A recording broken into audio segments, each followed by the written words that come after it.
there's a football game tonight, and it feels like... Let's go! It feels like every expert thinks this is going to be a blowout. Every Giant fan seems to think this is going to be a blowout. Really? Every Giant fan's basically given up. So, Tiki, can you... I don't think Giant fans should give up, and I'll give you reasons why. Yeah, tell me how they're winning this game, Just like I had to sit you on the couch yesterday and tell you why your Jets are going to be 7-2 after 9 weeks. Nice try. In theory, at least in your mind. So how are the Giants winning? They're 10.5-point underdogs. Yes. Saquon's out. Andrew Thomas is out. We all know the details. It is daunting. How's it happening? It is daunting. But did you know, I guess people who follow the game deeply, statistically, know this. Did you know that the San Francisco 49ers pass defense is one of the worst in the National Football League? Did you know that, Evan? No, you didn't. Did you know that, Sean Morash? I did. You did. So, of course you did. They're Sure. 22nd in the league, particularly when you throw outside the numbers. Now, I think back to this offseason when the Giants spent a lot of resources, a lot of effort in expanding what they do. Last year it was all run game, quick passing game. This year it's let's spread it out. Let's go get Jalen Hyatt. Let's go get Paris Campbell. Let's go get Darren Waller. Let's find ways to get explosives. So here's my game plan for the New York Giants. It's not going to be easy, by the way, because they got to be perfect. They make any mistakes, game could be over quickly. No turnovers, obviously number one. But number two, a lot of quick game, a lot of screens paired with throwing deep balls outside the numbers. Now, Daniel Jones doesn't get enough credit for how accurate of a thrower he is. And I'm not talking about completion percentage. I'm talking about putting the ball where it needs to be. You see it when he throws these in routes, in cutting routes. You saw it on the deep ball to Jalen Hyatt, albeit a tad bit underthrown, but still, you see his accuracy. The Giants need to test the 49ers where they're weakest on the offense. And that way they can force them to back up. Like, we're not scared to throw the ball deep because we know where you're weakest. They'll back up and give this run game, whether it be Daniel Jones or Matt Breida, whoever, Eric Gray, whatever combination they have, to cook a little bit and burn some of the clock. There is a game plan to beat the 49ers. I mean, the Rams got close last week, and that, even though it was really kind of a Rams home game, it was a 49ers home game. It was more 49ers No fans question. than there were Rams In fact, fans. there's allegations they were pumping in fake crowd noise. No, right? Seriously. But, Seriously. But I think that the Giants, if they play smart, can keep this game close enough to make it a game at the end. And that's how like they won last year, a lot of games. That's how you win this game against the San Francisco 49ers. Did you know that the Niners basically never give up rushing yards? Yeah. Did you know that? Yes. You know who also doesn't give up a ton of rushing yards? Who's that? You know who does give up a ton of rushing yards? Yeah, who's that? That's the Giants. Well, yeah. They give up a ton. Hey, Christian McCaffrey is going to be a problem. They're 26th in the NFL. And The Giants are a rushing yards. They haven't been able to stop the run. They also have put zero pressure on the quarterback. And if you give Brock Purdy time, and I know you can say this about any quarterback in the league, give him time, they cook. Yep. But Brock Purdy specifically, when he has a clean pocket, No doubt. is as good as anybody. So that pass rush better show up. I would expect Wink to do things different than he has been,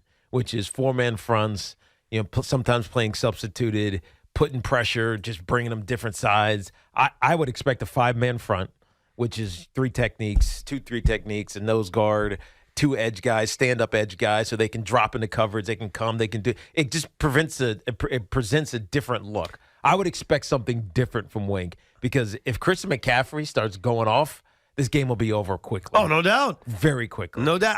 I think that whenever you have an upset game like this, and there are upsets in the NFL, that's the thing that gives you hope. I'm a fan of a team that's a 10.5-point underdog. Yeah, I don't have a lot of confidence going into the game. Against the number you are.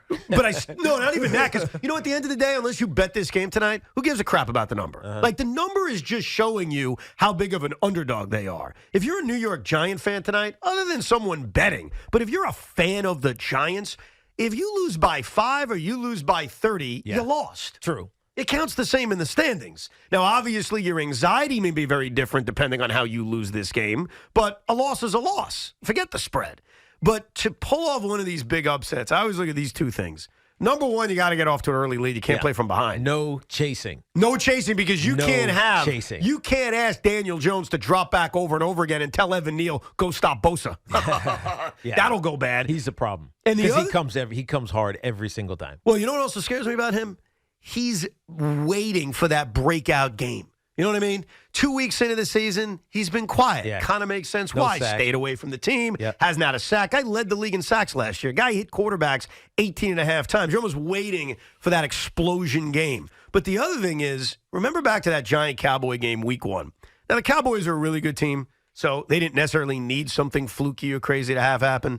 But the Giants need something crazy and fluky to have happen. A blocked field goal being returned for a touchdown is the kind of thing you need when you're trying to pull off a massive upset against a football team that, let's be honest, is better than you. Yes. They just are. On paper, you could even say coaching. Kyle Shanahan easily could have been coach of the year. He's done more. He's done a lot. He's innovative. That they have a lot of different ways to confuse you and just explode on you. So, yeah, there's a lot that Kyle Shanahan can do.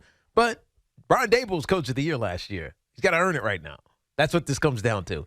Earn the title that's been given to you from what you put on tape last season if you're the Giants. Now, Giant fans, do you have any confidence? Is there a belief that they could pull off this upset? Because every Giant fan I've talked to has basically said, we're going to get our ass kicked. I mean, yeah, I can see why you would say that. Just because on paper it just feels like there's no chance. But the NFL is crazy this year. That's my logic. It is. No, and you've been saying it for a week, 2 weeks now. The NFL makes no sense. But you're right. And I mean, we're the first two. I feel like these first 2 weeks have truly been about finding out who you are and what you're good at. Because nobody plays in the preseason. Nobody plays full speed with urgency in the preseason. And you get these first 2 games, and you either look good or you look terrible. Most teams have looked terrible, except for the 49ers. Well, but see, there's like some of these other teams that hit it. Here's hit the ground difference, running. though, with what you said. Like, there are a lot of teams where 2 weeks in, we're kind of figuring it out. Yeah. I remember we even said this about Arizona on Monday. The Cardinals almost beat the Giants. Yep. They almost beat Washington. We're 2 weeks in now. All right, now the Cardinals have proved what they are. They're a 2-win team. But the San Francisco 49ers don't have to prove anything. No. We already know who they are. Right. They are a contender. They are arguably a favorite to come out of this NFC. So we already know who they are. I think the real question is, who are the New York Giants? Yeah. I mean, because we're 2 weeks into this season, and what's funny about this team is based on, I guess, the point spread, based on what's supposed to happen, over the first 2 games, forget about 40-0, forget about coming back against Arizona. They won the game they were supposed to win, and they lost the game that maybe Giant fans didn't think they'd lose, but everyone else thought they'd lose. Yeah, they're kind of on par with where they're supposed to be. Right, but who are they? That's right. What's the identity? Like, who are the New York Giants? That's, I think, one of the things we're going to find out real soon. Yeah, so a year ago, we could have this conversation and say, who are the Giants? All right, they're a team that bends and doesn't break on defense. They make all the plays in the red zone. Teams have to kick field goals. And so, therefore, the Giants stay in these games. They don't make mistakes on offense. No turnovers, really, for a lot of this season for Daniel Jones. But every now and then, Saquon Barkley is going to rip one off. If you look at the Giants this year, you're not saying that. You're not saying they're a team that is bend, don't break on defense, solid, structurally sound. You're not saying that. They don't get after the quarterback. They don't stop the run. Like, defensively, you might say they're one of the worst teams in the NFL. Well, statistically, they have been. Yeah. I mean, it's funny. We're looking at the first 2 weeks of the season. What are the New York Giants? They've been a horrific defense. They're the only team in the NFL that hasn't gotten a sack. They've done a horrible job stopping the run. And how many turnovers has this defense forced? I'll give you a hint. It rhymes with Firo. 0. Exactly. So right now, 2 weeks in, and now an identity. Yeah. The identity is they're bad? There's no identity. Right. There's not a discernible identity for this Giants defense. Offensively, I would say resilient. And that's a good trait to have. Right. You lose some starting offensive players a week ago, right? Bredesen goes out. Glowinski, who was bad in week 1, actually looks okay. You got Azuda starting at left tackle, right? He looked okay. You got McKeithen starting at right guard. He looked okay, actually pretty good. So, right, they're resilient. They were able to come back in that game. Resiliency is a good thing, but it's not going to be enough against the 49ers. All right, You can't just sit and take blows and hold on in the fight and then hope that you land one that knocks them out. Like that, when I say resilient, that's what you think. Right. They're resilient. They take a lot of punches. They stand there. But that's not going to win this game. Well, no, they also can't fall behind like they did against Arizona. They can't come out like crap. They need to continue what they did at the end of that game against Arizona. Daniel Jones and the Giant offense moved downfield at will, and I guess I'll give the Giant defense a little bit of credit. After not being able to stop a nosebleed for the first 3 quarters of that game against Arizona and the immortal Joshua Dobbs, they made stops when they needed to on the final 3 drives of the game. Yeah. That's because they stopped the run. They did. They committed to stopping the run. So, Giant fans, do you believe? Sean, as a Giant fan, who, by the way, I've noticed a pattern with him.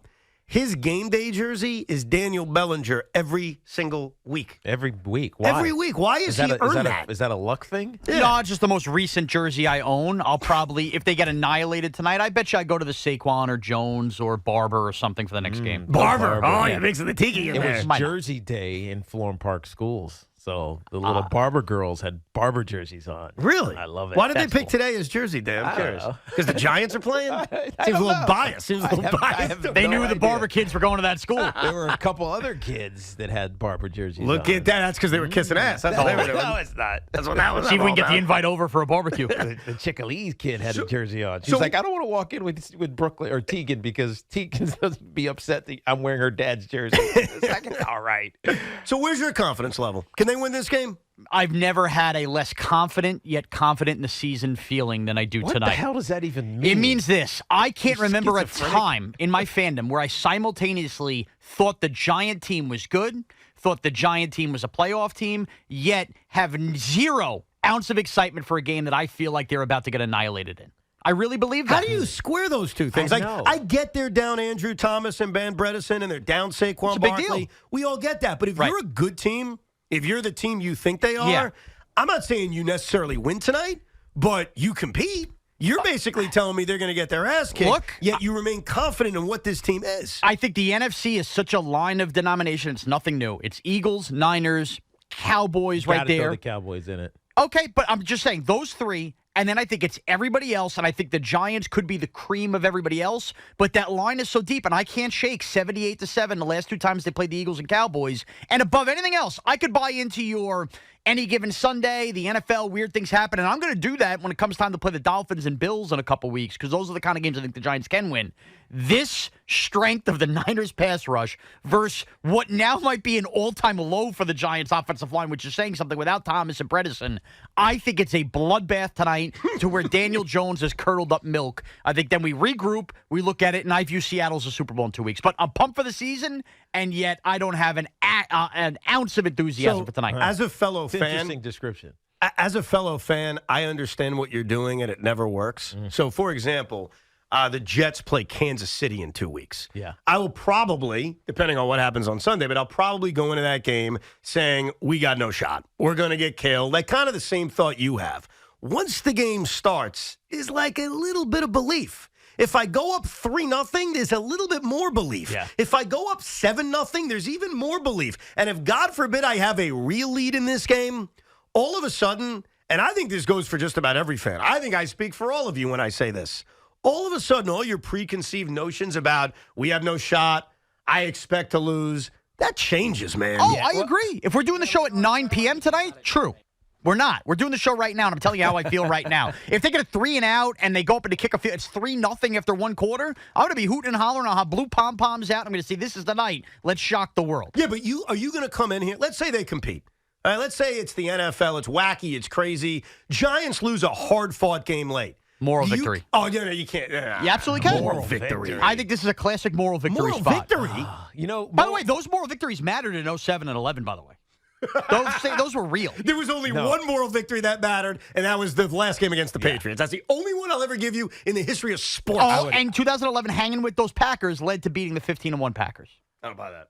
I don't buy that one. Doesn't have the same feel as the Patriots. I mean, those players say it, but okay. I'm not even kidding. The only moral victory in the history of sports was that last game against the Patriots in 07. That's the only one where I'd say, you know what? Because Holy crap. nobody gave the Giants a shot. Yes. The Patriots were unbelievably good. Randy Moss had, 50?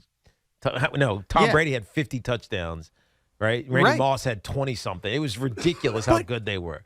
But the Giants hung with them, and you knew that the Patriots were trying to win.